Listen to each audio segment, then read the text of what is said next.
Hi everyone, how are you all? We have already completed 2 classes of this chapter, which is cell division and cell cycle. In today's class, we will be continuing the further topic, which is meiosis. So let's get started.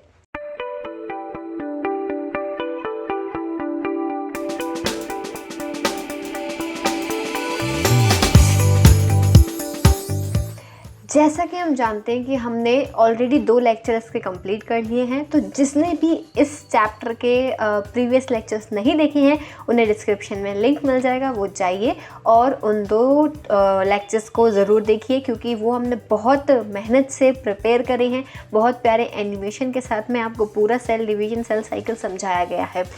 और ये जो chapter है ना, काफ़ी सारे बच्चों को difficult लगता है। इवन ये चैप्टर 12th क्लास के स्टूडेंट्स के लिए बहुत ज़्यादा इम्पॉर्टेंट है, क्योंकि क्या होता है 11th में समझ में आता नहीं है और हमसे 12th में यही चीज़ें जब पूछी जाती हैं तो हमसे बनता नहीं है।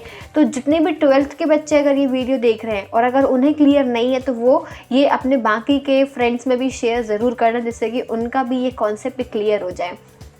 तो हमने इंटरफेज फर्स्ट लेक्चर में कंप्लीट कर लिया था। सेकंड में हमने एम फेज स्टार्ट कर लिया था, जिसमें हमने माइटोसिस पढ़ लिया था। Now this is the third, which is your meiosis. अब मियोसिस क्या है? तो meiosis is basically the type of cell division in which cell divides into half. ठीक है, जो हाफ में कन्वर्ट हो जाते हैं, 2n से n में कन्वर्ट हो जाता है। And this division has basically 2 phases. ठीक है, इसमें 2 फेजेस होते हैं। और ये जो सेल डिवीजन होता है ना, मियोसिस, ये किसमें हेल्पफुल होता है? जो सेक्सुअली रिप्रोड्यूसिंग ऑर्गेनिजम्स होते हैं ना, उनमें मियोसिस होता है। ठीक है, क्योंकि जो सेक्स सेल्स बनते हैं वो हैप्लॉइड होते हैं नंबर में। ठीक है, तो इसीलिए मियोसिस वहाँ पे ज़रूरी होता है in sexually reproducing organisms. Okay, now this meiosis is basically divided into 2 parts, which I have already told you, जिसमें हमने meiosis 1 और meiosis 2 देखा था। राइट, meiosis 1 में क्या क्या था, एक बार हम नज़र डालते हैं। meiosis 1 में था प्रोफेज, मेटाफेज, एनाफेज, टीलोफेज। अब इनके आगे 1 1 1 1 लगा दो, तो ये सब था meiosis 1 में। meiosis 2 में क्या था? Prophase 2, metaphase 2, anaphase 2 and telophase 2। Clear? तो यहाँ पे प्रोफेज, यहाँ पे हमने पढ़ लिया क्या? Meiosis 1, meiosis 2। अब क्या होता है, चलिए मियोसिस 1 की हम बात करने वाले हैं। एक चीज़ और समझना कि ये 2 अलग अलग साइकिल्स नहीं हैं, ये एक ही साइकिल के 2 फेजेस हैं। पहले मियोसिस 1 होगा, फिर बीच में एक छोटा सा गैप आएगा, फिर उसके बाद में मियोसिस 2 होगा। ठीक है, तो ये एक पूरी साइकिल ही है। ठीक है, पूरी एक साइकिल ही है जिसमें मियोसिस 1 भी आता है और मियोसिस 2 भी आता है। और साइटोकाइनेसिस इसमें 2 बार होता है। कैसे 2 बार होता है वो मैं आपको अभी जब हम इसको डिटेल में पढ़ेंगे तब समझाऊंगी। ठीक है, उसके पहले जो भी ये वीडियो देख रहे हैं, अगर सब्सक्राइब नहीं करा है तो जल्दी से सब्सक्राइब कर दो और लाइक करो वीडियो को फटाफट से। ठीक है, इतने सारे चैप्टर्स हम पढ़ चुके हैं। हमने अभी तक, ये कौन सा चैप्टर चल रहा है? This is your chapter number 10th, right. तो हम 10th चैप्टर पे आ चुके हैं और हम इतना सारा पढ़ चुके हैं, तो अब तो सब्सक्राइब करना बनता है ना। जो भी बिना सब्सक्राइब करे देख रहे हैं यार, एक सब्सक्राइब कर दो जल्दी से। ठीक है, जिससे कि मैं और जल्दी फटाफट से आपके लिए मस्त वीडियोस लेकर आऊँगी। ठीक है, तो चलो अब हम बात करेंगे मियोसिस 1 की। मियोसिस 1 में हम बात करने वाले प्रोफेज 1 की। प्रोफेज 1 में क्या होता है? सबसे पहले तो समझो कि प्रोफेज 1 एक पहला स्टेज है जिसको हम डिवाइड करेंगे। ठीक है, प्रोफेज 1 को हम डिवाइड करने वाले हैं 5 पार्ट्स में। 5 पार्ट कौन कौन से होते हैं? 5 पार्ट देखो, leptotene, zygotene, diplotene, pachytene and diakinesis. 5 हो गए पार्ट्स यहाँ पे। तो अब ये सारे पार्ट्स ना, जो 5 मैंने बताए, ये सारे प्रोफेज 1 के अंदर में आ रहे हैं। मतलब प्रोफेज में 5 पार्ट्स आते हैं। उसके बाद में आपका क्या आएगा? प्रोफेज के बाद क्या आता है? PM, metaphase 1। तो अब हम इन 5 को डिस्कस करेंगे कि हर एक पार्ट में, हर एक सब स्टेज में क्या हो रहा है। ठीक है, चलो स्टार्ट करते हैं। यहाँ पे ये रही आपकी स्क्रीन, एक एक करके हम यहाँ डिस्कस करेंगे। First one is your leptotene. Now, during liptotin, the chromosome become distant and visible under the microscope. Compaction of chromosome continues throughout the liptotin phase. यहाँ मैंने आपको क्या बताया कि लिप्टोटीन में क्या हो रहा है। लिप्टोटीन में क्रोमोसोम्स जो हैं वो माइक्रोस्कोप के अंदर, जब आप देखोगे माइक्रोस्कोप के अंदर तो वो विजिबल हो जाते हैं, ठीक है। और जो कंपैक्शन है क्रोमोसोम्स का वो कंटिन्यूसली होता जा रहा है। Now the question arises, ma'am what is compaction means. Compaction का मतलब हो रहा है कि कंपैक्शन का मतलब होता है कि किसी भी चीज़ का कॉम्पैक्ट होना, डेंस होना, राइट। डेंस होती जब कोई भी चीज़ तो हम उसको बोलते हैं कंपैक्शन। तो क्रोमोसोम वो है वो कंटिन्यूसली डेंस हो रहा है एंड विद दैट कंपैक्शन उसमें क्रोमोसोम्स आपको विजिबल हो रहे हैं under the microscope. So this is your leptotene. Next is your zygote. During zygote stage, chromosome starts pairing together. इसको हम बोलते हैं synapsis. The paired chromosomes are called homologous chromosomes. Synaptonemal complex is formed by a pair of homologous chromosome is called bivalent or tetrad. अब देखो, अभी आपने diagram देखा होगा क्या हो रहा है। ये क्रोमोसोम्स जो है वो पेयरिंग करना स्टार्ट कर देते हैं, पेयर्स के फॉर्म में दिखने लगते हैं। और देखो ये टेट्राड बनाते हैं, ठीक है। टेट्राड या फिर बाईवेलेंट कंपाउंड बना लेते हैं। बाईवेलेंट क्रोमोसोम्स, कंपाउंड नहीं, में से क्रोमोसोम बोलेंगे। बाईवेलेंट क्रोमोसोम या फिर टेट्राड बना लेते हैं। यहाँ पर डायग्राम दिख रहा होगा। बाईवेलेंट क्यों बोला हमने, क्योंकि ये 2 क्रोमोसोम थे पेयर में, ठीक है। क्रोमोसोम कंबाइन हो गए, बाईवेलेंट, एक ही रहा एक ही रहा। टेट्राड क्यों बोला, क्योंकि यहाँ पे देखो 4 सिंगल क्रोमोसोम्स हैं, ठीक है। 2 पेयर ऑफ क्रोमोसोम या सिंगल अगर आप उसकी बात करो सिस्टर क्रोमेटिड की तो वो क्लियर। तो इसीलिए हमने उसको बाईवेलेंट या फिर टेट्राड का नाम दिया है। अब देखो जो भी बच्चे कंफ्यूज हो रहे हैं इन चीज़ों में ना, बिल्कुल परेशान नहीं होना है, काम डाउन, आराम से समझो। नहीं समझ में आता है तो इस वीडियो को क्या करो, बार बार देखो, आपको समझ में आ जाएगा। पहली बार सुनने में ना थोड़ा सा कॉम्प्लिकेटेड लगता है, मुझे भी लगा था जब मैंने 11th क्लास में पढ़ा था, नहीं समझ आया था। बट जब मैंने इसको बार बार रिवाइज़ करा, 2-3 बार मैंने इसको पढ़ा तो सारी चीज़ें आराम से क्लियर हो गई। तो आप भी क्या करो, इसको बार बार देखो, बार बार समझने की कोशिश करो, रिपीट करो चीज़ें, लिखो कॉपी में, नोट्स बनाओ। Note making is the key of success I'll say, ठीक है। Note making is the key of success, क्योंकि आप जैसे नोट्स बनाओगे आप कॉपी में लिख रहे हो, ठीक है। आप कॉपी में लिख रहे हो तो क्या होता है, कॉपी में लिखते हैं ना जो चीज़, वो हमारे ऐसा लगता है हम दिमाग में ना सेट हो जाती है वैसे ही। तो जब हम एग्ज़ाम में लिखने आते हैं ना तो हमारे दिमाग में वही चल रहा होता है कि अच्छा मैंने कॉपी में ऐसे लिखा था, सेम टू सेम वही चीज़ आप यहाँ एग्ज़ाम में लिखाते हो। तो नोट्स ज़रूर बनाओ। ऑनलाइन क्लासेस चल रही हैं, पूरा स्कूल ऑनलाइन चल रहा है, लेकिन इसका ये मतलब नहीं है कि ऑनलाइन चल रहा है तो हम सिर्फ PDFs में से पढ़ेंगे, सिर्फ जो हमें नोट मिलकर उसमें से पढ़ेंगे, नहीं, कभी नहीं। आपको अपने हाथ से लिखना बहुत ज़रूरी है, नहीं तो आप कभी एग्ज़ाम में आंसर नहीं लिख पाओगे, आई एम टेलिंग यू।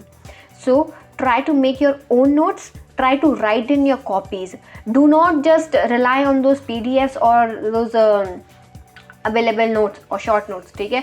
आपको PDF मिल रहा है पर इसका ये मतलब नहीं कि आप सिर्फ उसी पर डिपेंडेंट हो जाओ, आपको उसको नोट डाउन करना है, रिमेंबर दिस। चलो, तो हमने पढ़ लिया लिप्टोटीन एंड ज़ाइगोटीन, 2 चीज़ें कंप्लीट हो गई। अब हम अगले पे आते हैं। अगला जो है आपका ज़ाइगोटीन के बाद में आता है pachytene. Now pachytene, during pachytene stage, crossing over between 2 non-sister chromatids of homologous chromosomes occur for exchange of genetic material. The crossing over is enzyme mediated process which involves enzyme recombinase. अब समझते हैं, ठीक है, समझते हैं हम इस चीज़ को। क्या हो रहा है पैचेटीन में, क्या स्टार्ट हो रहा है, क्रॉसिंग ओवर, 2 क्रोमोसोम्स के बीच में क्रॉसिंग ओवर स्टार्ट हो रही है। यहाँ पे डायग्राम आपको दिख रहा है, उसमें ध्यान देते जाना। क्रॉसिंग ओवर स्टार्ट हो गई है, ठीक है, क्रॉसिंग ओवर हो रही है। और ये क्रॉसिंग ओवर कैसे हो रही है, अपने आप नहीं हो रही है, इसमें एक एंजाइम इन्वॉल्व होता है, ठीक है। Enzymes are the biological catalyst, remember this. तो एंजाइम इन्वॉल्व होता है, एंजाइम रिकॉम्बिनेज, ठीक है। ये एंजाइम रिकॉम्बिनेशन प्रोसेस को इनिशिएट करता है। ये हो गया आपका pachytene. Now let's see the next stage, diplotene. Now, diplotin is recognized by dissolution of synaptonomal complex and tendency to separation of bivalent except at the site of crossing over. This forms an X-like structure called chiasmata. अब हम इसे समझते हैं। ये क्या बला थी भाई मैम, आपने ये क्या बोल दिया, हमारे सर के ऊपर से पार हो गया। इसको मैं समझाती हूँ, वापस सर के नीचे लाना, मैं दिमाग में घुसाना है ये चीज़, ठीक है। तो अब क्या हो रहा है, डिप्लोटीन की हम बात कर रहे हैं। तो डिप्लोटीन में क्या होता है बच्चों, अभी हमने देखा था इसके पहले पैचिटीन में क्रॉसिंग ओवर हो रही थी, है ना। तो यहाँ पे जो क्रॉसिंग ओवर हुई है इसमें क्या हो रहा है, एक क्रोमोसोम और दूसरा क्रोमोसोम, डायग्राम में देखो यहाँ दोनों के बीच में देखो क्या हो रहा है, दोनों के बीच में एक एक्स लाइक स्ट्रक्चर बन गया।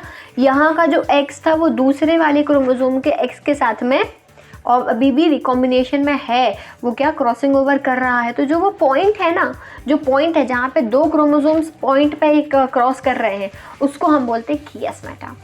इन दोनों के बीच में क्रॉसिंग ओवर हुई तो उसका पार्ट इसमें आ गया, इसका पार्ट उसमें चला गया। तो जो वो पॉइंट था, पॉइंट ऑफ क्रॉसिंग, उसको हम क्या बोलते हैं, कियासमेटा।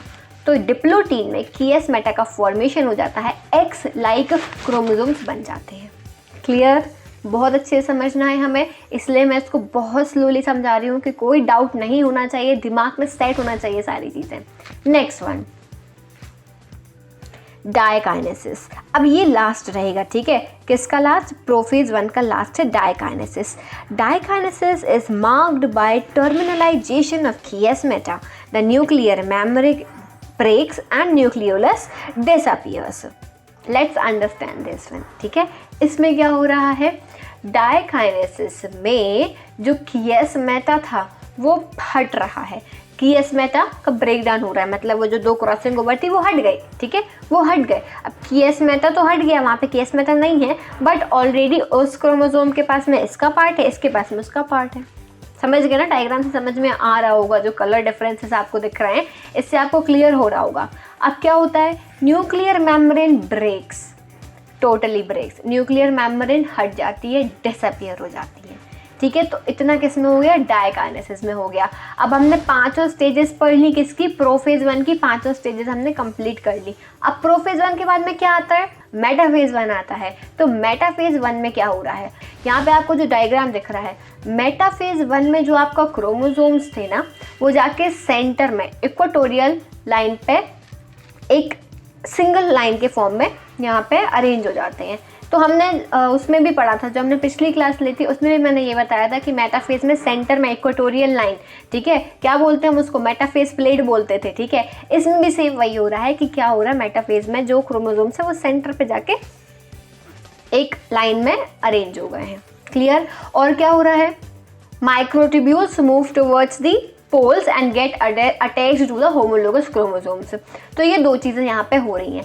अब मेटाफेज हो गया, मेटाफेज के बाद क्या आता है, PM at A, मतलब एनाफेज 1 आने वाला है। तो एनाफेज की बात करते हैं, एनाफेज में क्या होगा। अब देखो हमें पता है एनाफेज में क्या हो रहा है, पूरे का पूरा जो क्रोमोसोम्स है ना, ठीक है, they do not break down, remember this, यही मेन डिफरेंस है, मैं आपको बता रही हूँ, यही मेन डिफरेंस है एनाफेज 1 और एनाफेज 2 में। एनाफेज 1 में सिस्टर क्रोमेटिड सेंट्रोमियर से ब्रेक नहीं करेंगे, रिमेंबर, सेंट्रोमियर से ब्रेक डाउन नहीं कर रहे हैं। ये पूरा पेयर बाईवेलेंट जो है वो जाके, नॉट बाईवेलेंट, ठीक है, ये पूरा पेयर जो यहाँ पे प्रेजेंट है क्रोमोसोम का, एक क्रोमोसोम इस साइड, एक क्रोमोसोम इस साइड मूव कर जाएगा पूरा, ठीक है, जो पेयर में प्रेजेंट है। इनमें सेंट्रोमियर से ब्रेक डाउन नहीं हो रहा है। This is anaphase 1, remember, no break down from the centre of the from the centromere, ठीक है, नो ब्रेक डाउन, कोई ब्रेक डाउन नहीं है, पूरा का पूरा मूव कर गया है, ठीक है। ये हुआ आपका किसमें, एनाफेज 1 में। अब टीलोफेज 1 में क्या हो रहा है, तो टीलोफेज 1 में जो न्यूक्लियर मेम्ब्रेन थी वो रीअपियर हो गई, न्यूक्लियोलस जो था वो रीअपियर हो गया, ठीक है। जो यहाँ पे सेपरेशन हुआ था ना एनाफेज में, उसके बाद में टीलोफेज में यहाँ पे क्या हुआ, न्यूक्लियर मेम्ब्रेन भी बन गई, न्यूक्लियोलस भी बन गया, और वो डाइड के फॉर्म में प्रेजेंट है, ठीक है। और इसके बाद में क्या होता है, साइटोकाइनेसिस हो जाती है, न्यूक्लियोलस बना, न्यूक्लियर मेम्ब्रेन बनी, फिर साइटोकाइनेसिस हुआ। अब मैंने कहा था साइटोकाइनेसिस 2 बार होगा, तो अभी तो एक ही बार हुआ है। अभी हमने एक ही बार डिस्कस करा कि यहाँ पे टीलोफेज 1 के बाद में साइटोकाइनेसिस होगा, साइटोप्लाज्म ब्रेक डाउन होगा और 2 सेल्स यहाँ पे बन गए। आपको इसको हमने क्या बोला, dyad of the cell, this is known as dyad of the cell. Clear this point up to here. Meiosis 1 we have completed, which has 4 parts, which is prophase 1, metaphase 1, anaphase 1 and telophase 1, and prophase 1 is also divided into 5 parts, which we have discussed already. After telophase 1 there is cytokinesis, and cytokinesis, after cytokinesis we get diode, यहाँ तक बहुत अच्छे से समझना है। अब एक point आता है यहाँ पे कि the stages between two meiotic division is called interkinesis and it is a short lived that is followed by prophase 2। Simple सी बात है कि एक छोटा सा फेज आता है मियोसिस 2 में जाने के पहले, उस फेज को बहुत छोटे से टाइम के लिए आता है, उस फेज को हम इंटरकाइनेसिस बोलते हैं। That's it. Now let's talk about meiosis 2. Meiosis 2 is initiated after telophase 1 and after cytokinesis. अब meiosis 2 में क्या होगा? Obviously हमें पता है meiosis 2 में भी 4 पार्ट्स आने वाले हैं। कौन कौन से 4 पार्ट्स आएंगे आपके? Prophase 2, metaphase 2, anaphase 2 and telophase 2। ये चारों चीज़ें आने वाली हैं, ठीक है। अब ये छोटा सा है, इतना डिटेल में नहीं है। मियोसिस 2 बहुत छोटा सा है, एक पॉइंट ही है सभी में, तो बहुत सिंपल है, बिल्कुल कंफ्यूजन की कोई गुंजाइश नहीं है। चलो अब हम देखते हैं। It is initiated immediately after cytokinesis before chromosomes gets elongated. Now अब हम एक एक करके फेजेस की बात करने वाले हैं, तो फटाफट से एवरीबडी पे your attention on the screen in prophase 2। ठीक है, prophase 2 nuclear membrane disappears. Diagrams पे ध्यान देना है, ठीक है। डायग्राम्स के साथ पॉइंट्स भी दिख रहे होंगे आपको, यहाँ पे आपको ध्यान देना है। प्रोफेज 2 में nuclear membrane disappears and chromosomes becomes compact. Chromosomes compact हो गए। Second, at metaphase 2 stage, the chromosomes align at the equator। Her time metaphase में, चाहे वो मेटाफेज 1 हो चाहे वो मेटाफेज 2 हो, जो क्रोमोसोम्स हैं वो इक्वेटर पे अलाइन करेंगे। Microtubules attached with kinetochores of sister chromatids, और वो पोल्स की तरफ चले जाएंगे। कौन? माइक्रोट्यूब्यूल्स। एनाफेज 2 की बात करें हम, तो एनाफेज 2 में स्प्लिटिंग होती है सेंट्रोमियर की of each chromosomes to move towards the opposite poles. ये समझने वाली चीज़ है, ठीक है। एनाफेज 2 मैंने आपको एनाफेज 1 समझाया था, ठीक है, ध्यान रखना। एनाफेज 1, अब हम एनाफेज 2 समझ रहे हैं। दे बोथ आर डिफरेंट, दोनों डिफरेंट हैं। एनाफेज 2 में क्या हो रहा है? एनाफेज 2 में जो सिस्टर क्रोमेटिड्स हैं वो सेंट्रोमियर से ब्रेक डाउन होकर अपोजिट पोल्स की तरफ मूव कर रहे हैं। क्लियर? एनाफेज 1 में कोई ब्रेक डाउन नहीं था। एनाफेज 2 में सेंट्रोमियर से सिस्टर क्रोमोसोम ब्रेक डाउन कर रहे हैं और वो मूव कर रहे हैं। क्लियर और not? Good. Now, meiosis ends with telophase 2. Telophase इसका last phase आता है, in which two groups of chromosomes get enclosed by nuclear membrane followed by cytokinesis to form tetrad of the cell. telophase में क्या हो रहा है? telophase में nuclear membrane का फॉर्मेशन हुआ, उसके बाद में साइटोकाइनेसिस हुआ और आपको टेट्राड मिल गए। 4 हैप्लॉइड सेल्स मिल चुके हैं। And here we have completed meiosis 2। अब जाके इसकी साइकिल कंप्लीट हुई है, क्योंकि हमने शुरुआत में डेफिनेशन देखी थी कि मियोसिस 2 में क्या होता है। मियोसिस 2 में आपको एंड रिजल्ट जो होता है उसमें 4 हैप्लॉइड सेल्स बनते हैं। तो मियोसिस 1 के बाद में हमें 2 सेल्स मिले थे, ठीक है, जो कि हैप्लॉइड नहीं थे। अब हमें उन्हें हैप्लॉइड बनाना था, इसलिए हमने मियोसिस 2 भी करा। समझ में आ गई बात? तो मियोसिस 1 हुआ, फिर मियोसिस 2 हुआ, मियोसिस 1 के बाद साइटोकाइनेसिस हुआ, मियोसिस 2 के बाद फिर साइटोकाइनेसिस हुआ, तो 2 बार साइटोकाइनेसिस हुआ है। और finally we have got 4 haploid daughter cells. So this was all about meiosis. Very simple. अब आपको इन दोनों में डिफरेंसेस, मियोसिस 1 में क्या डिफरेंस है, मियोसिस 2 में क्या डिफरेंसेस हैं, ये आपको खुद से करने हैं। This is your homework. Find out the differences between meiosis 1 and meiosis 2 and also between mitosis and meiosis. तो 2 ये क्वेश्चन मैंने आपको बता दिए। यहाँ पे देखो, पहला क्वेश्चन क्या है, what are the differences between meiosis 1 and meiosis 2। Second question, what are the differences between mitosis and meiosis. Clear? तो ये 2 क्वेश्चन आपके होमवर्क क्वेश्चन है, ये आपको आंसर्स इनके देने हैं और उन आंसर्स का डिस्कशन या उन आंसर्स को आप सेंड कर सकते हो टेलीग्राम पे। टेलीग्राम का लिंक डिस्क्रिप्शन में मिल जाएगा। अब लास्ट में बिफोर एंडिंग दिस क्लास मैं आपको एक चीज़ और बता दूं कि मियोसिस का सिग्निफिकेंस क्या होता है। This is the last, after this we are going to end the class, ठीक है। लास्ट है ये, सिग्निफिकेंस पर नजर डालो एक बार। Meiosis forms the gametes that are essential for sexual reproduction. Second, crossing over introduces new recombination of traits. Third, helps in maintenance of chromosomes number of sexually reproducing organisms. तो ये 3 यहाँ पे मैंने बेसिक जो सिग्निफिकेंस थे meiosis के वो मैंने आपको बता दिए। And we have completed this chapter. इसके पहले मैं वन शॉट रिवीजन, मैंने एक वन शॉट वीडियो भी डाला था किसका, cell the unit of life का, वो मैंने लाइव क्लास ली थी। तो जिन्होंने भी वो चैप्टर नहीं देखा है वो जाके आराम से देख सकते हो, उसका वीडियो अवेलेबल है। और यहाँ तक हमने कंप्लीट कर लिया है। अगली क्लास में हम नेक्स्ट चैप्टर स्टार्ट करेंगे बहुत जल्दी। तो stay tuned and like, comment, subscribe और शेयर भी कर देना अगर चाहो तो। ठीक है, मिलते हैं अगली क्लास में। सी यू सून, बाय बाय।